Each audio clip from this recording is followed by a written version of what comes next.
fazer um ponto no centro da cidade para escoamento do produto.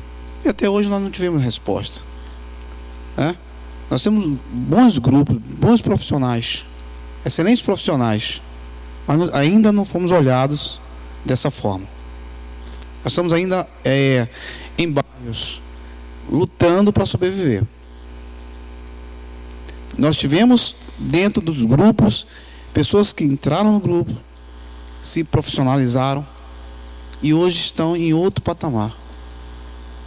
Tiveram avanços dentro dos grupos criativos.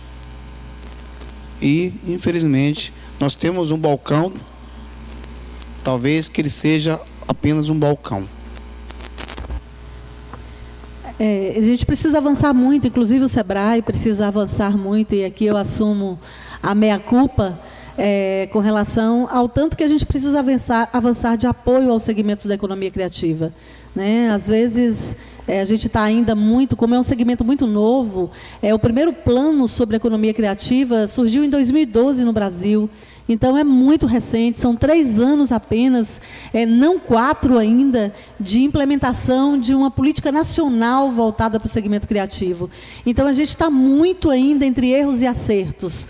Quais são as iniciativas, quais são as alternativas, mas aqui em Ilhéus a gente tem absoluta certeza e confiança da pujança do segmento e de que o diferencial e a vantagem competitiva desse município está na história desse lugar, na cultura, na arte, na capacidade que esse lugar tem de gerar dessa criatividade, desse imaginário existente sobre ele, muitos negócios que podem gerar muito trabalho e muita renda.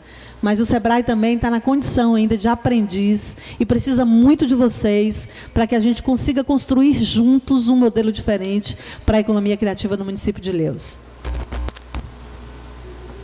Ok. Então, nós vamos chamar o querido Cabeça. Cabeça, onde você se encontra? Venha fazer aqui uma intervenção. Cabeça.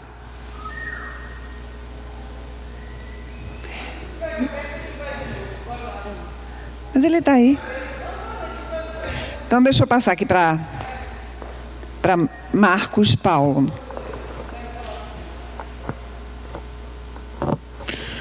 Boa noite. Eu acho que aqui todo mundo foi mais focado no tema 4, não é?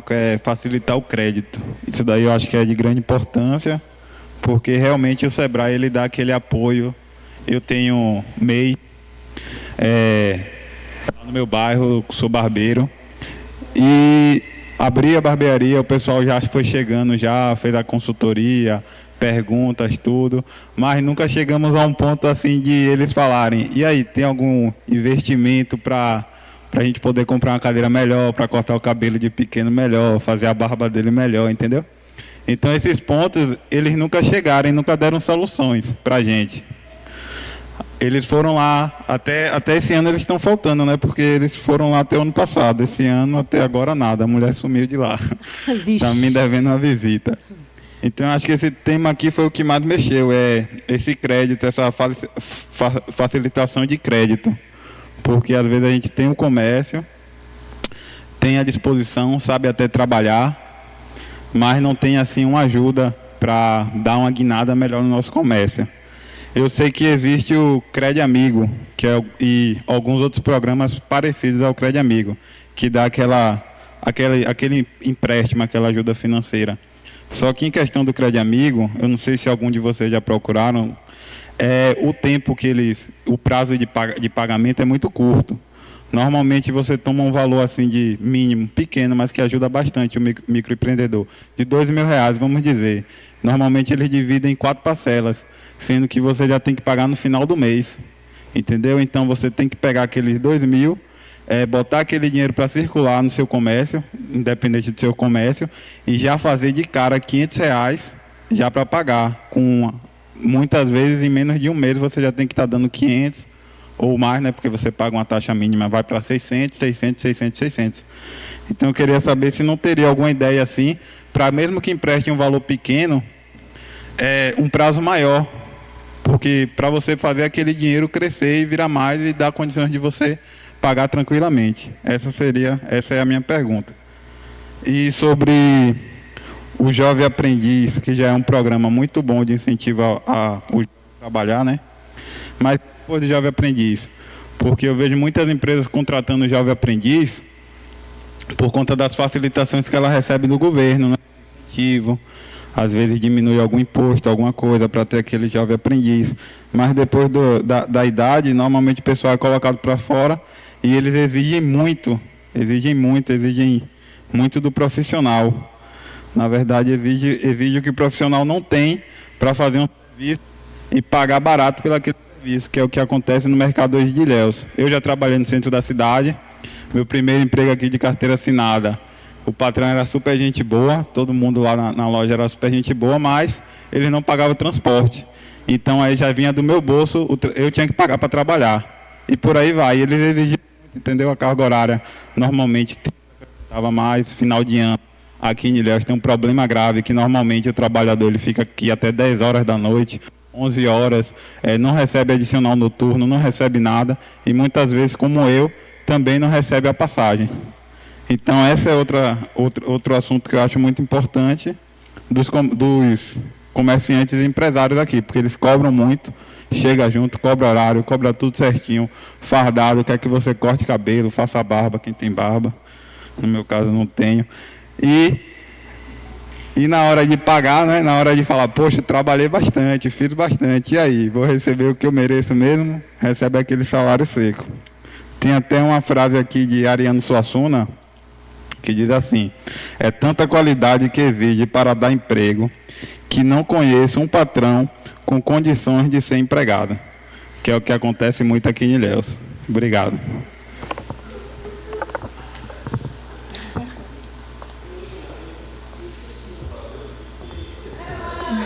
Tudo bem, querido. Você ainda vai fazer uma... Você vai entrar já já. Você está se doando e nem está cobrando nada. Gente, eu percebo assim que às vezes é quase que inevitável quando a gente tem alguém que está ligado diretamente a uma instituição, como é o caso da Claudiana com o SEBRAE, como foi o caso de doutora Aline com o Ministério Público, que a gente termine fazendo consultas, né, ao palestrante, pela função que ela tem, pela atividade que ela exerce. Mas eu gostaria assim, de chamar novamente as pessoas para pensar o que é que nós devemos fazer, podemos fazer aqui no nosso município para melhorar tudo isso. No caso do que colocou o Odailson com relação a tanto a coleta seletiva, a implementação da...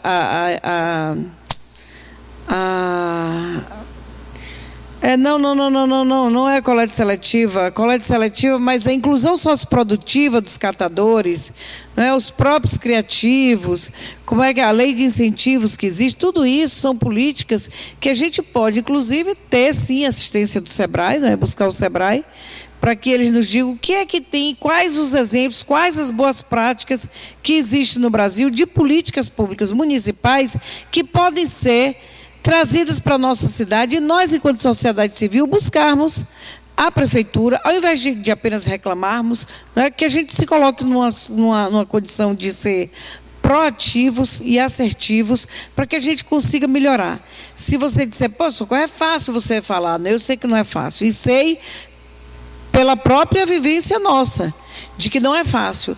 Depois de passar, há 4 anos passados, nós temos desse mesmo espaço, não era aqui, era em outro espaço, os candidatos assinando uma carta compromisso, não é, para a inclusão socioprodutiva dos catadores, para que eles tivessem essa inclusão socioprodutiva, que a coleta seletiva fosse implementada. Nós ficamos com a nossa lei de resíduos sólidos durante 2 anos para ser aprovada praticamente. 1 ano e 3 meses. Mas foi mais 2 meses, 3 meses sendo elaborada, então 1 ano e meio para que a gente conseguisse que isso acontecesse. E acontece por pressão, não é? Porque a gente termina sendo obrigado a colocar algumas pessoas em situações constrangedoras para que a gente consiga. Mas é assim mesmo. Esse é o nosso papel enquanto cidadãos. Nós temos que continuar fazendo isso. Esse ou outro, seja lá qual for o gestor, independente de qual seja o partido dele, nós temos que estar atentos àquilo que importa para nós. No caso, por exemplo, de Rui, que ele coloca ali aquela questão de que ele não é o proprietário da casa, de repente a gente pode pensar que na política possa ser flexibilizado para o caso de profissionais que não estão em casa, em imóveis que sejam de sua propriedade. Porque se o imóvel não é da minha propriedade, vai ficar difícil. Ou, uma outra coisa é o cidadão começar a contribuir também com o município e, na hora de alugar um imóvel, já perguntar se o IPTU está ok. Porque você vai morar ali e você não pode ser prejudicado. Que é uma forma também da pessoa que é o dono do imóvel pagar o IPTU. Porque o IPTU é a receita direta do município. O IPTU é para o nosso próprio benefício. Então a gente tem que pensar nisso, porque senão a gente corre no erro de dizer, isso aí quem paga é o governo. E eu digo, quem é esse cara, hein? Esse tal desse governo? Onde é que ele mora? Somos nós. Esse recurso que entra na prefeitura é benefício para nós e para... Se ele está sendo bem aplicado ou não, é responsabilidade também nossa de que isso aconteça da melhor forma. Como? Os representantes, que são aqueles caras que a gente bota ali dentro da Câmara de Vereadores, e que agora que é época de campanha, que eles não estão indo lá, eles estão entrando mudo e saindo calado, e dizem que não aconteceu a sessão porque ninguém queria falar. São eles que têm que estar fazendo isso e olhando para todos nós. Foi apenas um intervalo para a gente pensar nisso. Então a gente começa a pensar que o que é público não é de ninguém e que pagar IPTU para a prefeitura é dar dinheiro para o prefeito. Não é. É para ser revertido para a cidade. Agora, como é que isso vai ser revertido, a gente não sabe. E, mais uma vez, eu digo que nós temos que estar sempre 4 eixos. Você tem que ser resistente, tem que ser persistente e resiliente. Porque senão a gente não consegue. Não é? A gente tem que sair sair da zona de conforto e ir para cima mesmo. É só isso. Ok, Claudiana.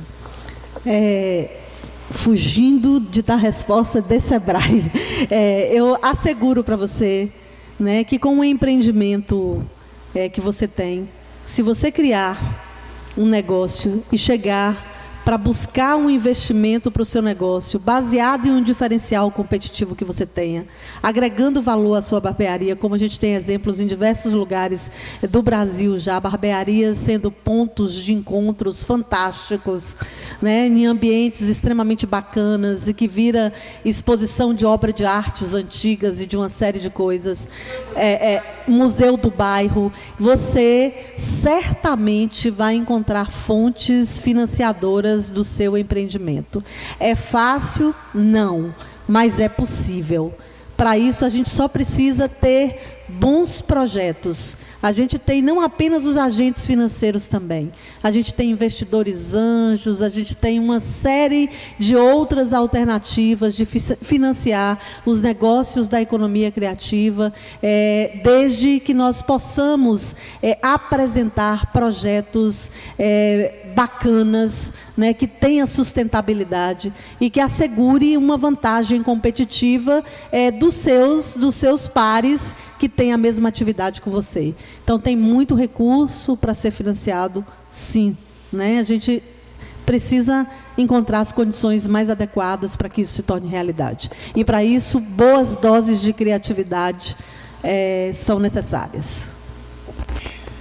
Já que eu estou com o microfone na mão, eu vou aproveitar para fazer uma pergunta. Quando você fala, assim, acho que a gente está sendo convidado a sair da caixinha, né? Então, há muitos anos a gente percebe e a gente ouve dizer que trabalho vai existir sempre, né? Emprego, a gente não sabe se vai existir mais, porque a carteira do trabalho é uma coisa que cada dia mais vai ficando em extinção. No sentido de convidar o sujeito a trazer aflorar suas competências, né? E se fazer, de fato, criativo. Mas quando você diz assim, traga faça do seu negócio algo extremamente diferenciado, apresente o seu projeto, né? Esse também, eu acho que é um calo de muitas pessoas que têm boas ideias, têm bons projetos, mas não sabem escrever este projeto, né? Como o SEBRAE está contribuindo nesse sentido, daquelas pessoas que têm boas ideias, têm bons projetos, mas não sabem colocar esses projetos no papel. Isso é uma questão, viu, Eulina, que perpassa por é uma questão muito paradoxal, assim, porque não tem ausência de oferta, de informação, de capacitação, para que as pessoas adquiram as competências e a capacidade de fazer isso. O que há, talvez, seja uma grande inércia por conta dos desafios, das dificuldades, dos problemas, da ausência dos compromissos outros de diversos entes, e aí a gente se coloca numa posição de não acreditar. E por não acreditar, a gente perde as oportunidades que são postas. Então, assim, a oferta de preparação para que a pessoa possa elaborar um bom projeto, para que a pessoa possa sair da caixa e ofertar produtos de maior qualidade, de melhor design, de uma série de coisas, e tenha conhecimento para captar esses recursos, é impressionante a capacidade de editais que são abertos para que as pessoas possam ter alguns investimentos para os seus negócios ou para as suas organizações. E é impressionante também a ausência de apresentação de bons projetos que existem por aí. Imaginemos esse espaço aqui, um espaço gratuito, onde as pessoas estão sendo convidadas. A gente traz uma pessoa para conversar com a gente, do nível da Claudiana, com o conhecimento que ela tem, não só pelo fato de estar atuando numa instituição como o SEBRAE, mas o conhecimento mesmo que ela tem, né, desse tema. E onde estão as pessoas? Onde estão os futuros, os candidatos a gestores? Onde estão os candidatos, exceto vocês dois? Não é que alguns, inclusive, estavam vindo já, né? Mas hoje, cadê essas pessoas? E sem isso, sem a economia, nada vai acontecer. Então, a gente pergunta, o que é que nós temos que fazer, e aí fica uma provocação, para mobilizar pessoas? Eu vejo, Claudiana, como é que fica na rede social, junto com o Miguel Ângelo, e a gente contribuindo enquanto Instituto Nossa Ilhéus, para estar multiplicando, para estar publicizando, para estar compartilhando tudo aquilo que é oferecido pelo SEBRAE. E eu fico enlouquecida porque eu tenho vontade de estar em todos os lugares, e realmente falta tempo porque tem as outras atividades. Mas as pessoas que estão diretamente ligadas, cadê os homens do comércio para estarem aqui ouvindo? Onde estão os empregados? Onde estão as pessoas que podem e têm competência e que podem se transformar em empreendedores e deixar de ser empregado como você está fazendo? Você foi empregado um dia, hoje você é um empreendedor. Você está empreendendo no seu negócio. Então, é isso que falta. As pessoas estão acostumadas, e a gente tem que sair realmente dessa caixinha. Estamos acostumados a depender de um emprego. Ninguém tem que depender de emprego. Então, e isso é uma provocação. Como é que a gente faz? E nós vivemos no Instituto Nossa Ilhéus buscando formas de atrair a população para vir para espaços como esse, convidando. Nós enfrentamos essas dificuldades com os nossos associados. Imagine convidar as pessoas para um dia à noite vir aqui para estar discutindo coisas da cidade. Diz, a cidade não é minha, não, minha é minha casa. E não sai de casa. Então é isso. Então é só para que a gente tenha uma ideia de como é isso. Só uma provocação com relação a isso. Nós fomos motivados a fazer uma reunião com todos os empresários numa sala do SEBRAE. Eu estava lá como convidada, cedi o espaço para questionar uma lei referente que impactava diretamente ao comerciante local. E aí um vereador que estava lá presente virou para o empresário, que era representante de uma instituição representativa do segmento, e disse assim: mas eu mandei para o seu e-mail para você avaliar. Mas eu mandei a lei para o seu e-mail para você avaliar. e eu não recebi absolutamente nada. É dessa inércia, talvez, que Sol esteja falando. O que é que nós estamos, onde é que nós estamos, que não estamos nos ocupando de estar presente em tomadas de decisões que vai impactar diretamente em tudo isso que a gente está questionando aqui agora, né? Então, é importante a gente estar atento a isso. Eu quero fazer só 2 comentários, um ainda em relação a isso, só já que vocês estão falando de participação. Eu acho importante continuar cobrando participação e a gente aumentar a participação, claro, né? Mas é importante a gente reconhecer também que a participação eu até falei disso no dia que eu tive a oportunidade de apresentar aqui, mas a participação ela é um dos degraus mais altos da construção da cidadania, né? E não tem como a gente exigir participação sem a gente construir muita coisa antes. E eu digo isso com muita dor mesmo, porque eu acho que às vezes pode ser que não seja na nossa vida que a gente vai conseguir ver o nível de participação que a gente almeja numa região tão carente como a região de Ilhéus, né? Isto posto, eu acho que a gente não deve desistir de construir a participação, né? A gente pegou uma sociedade em construção, vamos construir ela a partir desse ponto e vamos devolver ela para próximas gerações construírem em cima disso. Só que eu acho que é importante a gente entender o que a gente precisa construir nesse ponto, né? Então, a gente às vezes bater muito na participação, não está acontecendo, e criticar isso muita gente está reduzindo o potencial que a gente pode ter na sociedade, nos estados que ela tem hoje, sabe?